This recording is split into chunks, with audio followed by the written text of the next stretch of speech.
Ainun menikah dengan Rudi Habibie dan melahirkan dua orang putra, Ilham Akbar Habibie dan Tarek Kemal Habibie. Segala hal yang diajarkan sang ayah dan ibunda menjadi bekal Ilham dan adiknya menjadi pemimpin di kehidupan sehari-hari.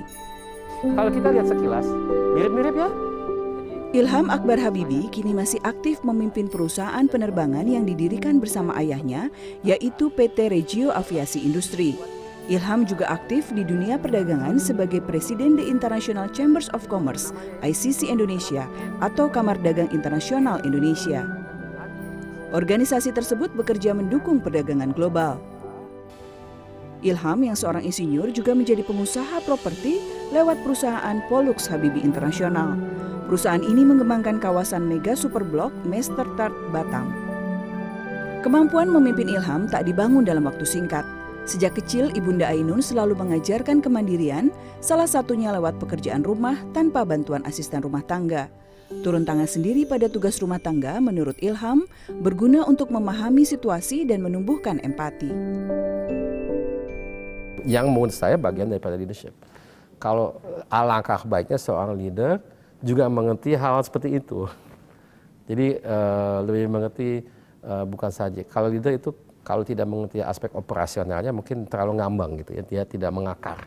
Tapi mengakar itu penting sekali. Karena kita harus tahu betapa susahnya menjalankan rumah tangganya misalnya. Kita juga bisa mengapresiasi orang-orang yang bekerja di rumah tangga itu dengan apa yang mereka kontribusi di situ. Kalau kita sendiri juga pernah mengerjakannya dan tahu betapa susahnya untuk menjalankan itu. Semua anggota keluarga Habibie Ainun bekerja sama membereskan persoalan rumah. Masing-masing mempunyai tugas termasuk memasak. Saya ini bisa masak. Karena ya diajarin ibu gitu ya, saya nonton, ibu kasih tahu ini, itu. Jadi saya suka mengamati ibu kalau lagi masak, saya diminta bantu. Tolong Ham, kamu misalnya ada kue, ibu paling suka membuat Black Forest. Black Forest itu ada, dan Black Forestnya ibu itu yang menurut saya sampai sekarang yang paling enak sedunia itu ibu punya. Karena biasanya Black Forest itu kan dibuat lapisan-lapisan dan ada lapisan cherry. Dan lapisannya ibu itu bukan satu, karena banyak bakery dia mau menghemat, dia cuma buat satu aja. Ibu punya 3, 4, jadi wah enak banget. Ainun menjadi teman diskusi Ilham sedari kecil. Apalagi Ilham menjalani masa remaja di luar negeri dan sempat tinggal sendirian. Satu pelajaran yang dilihatnya, meski orang tuanya berbeda pendapat, keduanya tak henti mencari jalan keluar. Tak ada yang menyangka maut memisahkan Ilham dengan Ibunda Ainun. Kesehatan Ainun kala itu menurun karena kanker ovarium. Ilham bersyukur masih sempat berbicara dengan ibunya sebelum masuk ruang operasi. Setelah operasi itu, Ibunda Ainun masuk ruang perawatan dan kemudian operasi lagi.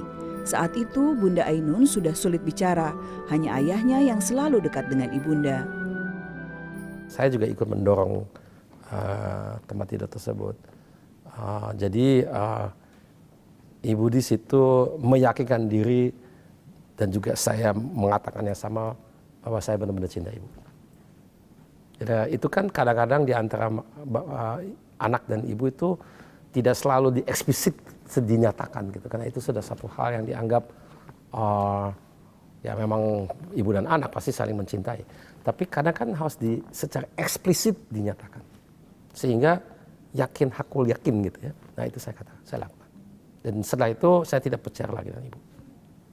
Jadi nggak ada pesan khusus, oh Ham kamu harus menjalankan ibu. Tapi yang saya memastikan dan ibu juga pastikan dengan itu, bahwasannya hubungan emosional antara ibu dan anak itu memang sedalam-dalam itu dinyatakan.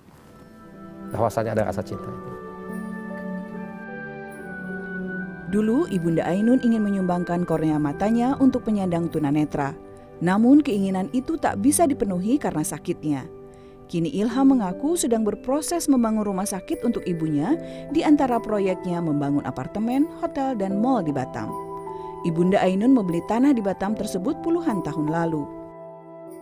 Ibu tidak pernah secara eksplisit bilang kamu harus bangun rumah sakit di Batam, tidak pernah. Tapi karena ibu memang bapak yang mengatakan itu, dan itu memang terlihat dari itu saya tahu karena rumah sakit tanah itu dimiliki oleh satu PT yang namanya PT Rumah Sakit Barelang.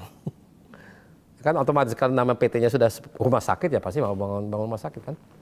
Barlang itu singkatan dari Batam, Rempang, Galang. Itu 3 pulau yang tergabung dengan jembatan-jembatan dan besar itu kurang lebih sama seperti Singapura. Kenangan demi kenangan ibunya terus disimpan Ilham. Bersyukur ia masih kerap bertemu ayah dan ibunya di dalam mimpi. Kalau seandainya ibu bisa lihat saya sekarang ya saya hanya mau menyampaikan ya pertama saya berharap insya Allah berdoa bahwasanya ibu berada dengan keadaan baik dimanapun ibu ada dan dalam keadaan apapun. Kedua bahwasanya ya kita satu ketika bisa ketemu lagi. Ketiga bahwasanya selalu terlindungi dengan baik oleh Allah SWT. Suatu hari. Yang pertama kan berdasarkan buku Bapak. Yang kedua dan ketiga bukan berdasarkan buku, tapi berdasarkan penelitian. Tidak pernah lihat filmnya tuntas karena Bapak wafat. Bapak wafat pada bulan September tahun 2019, premiernya itu bulan Desember tahun 2019. Jadi Bapak saya kira tidak pernah lihat secara utuh, mungkin sepotong-sepotong tapi nggak pernah secara utuh. Itu saya nggak yakin itu. Harus tanya sama Manoj Punjabi, apakah Bapak pernah melihat satu versi filmnya di mana itu utuh? Tapi saya kira belum. Dewi Artiwi, Yudhistira Satria, CNN Indonesia.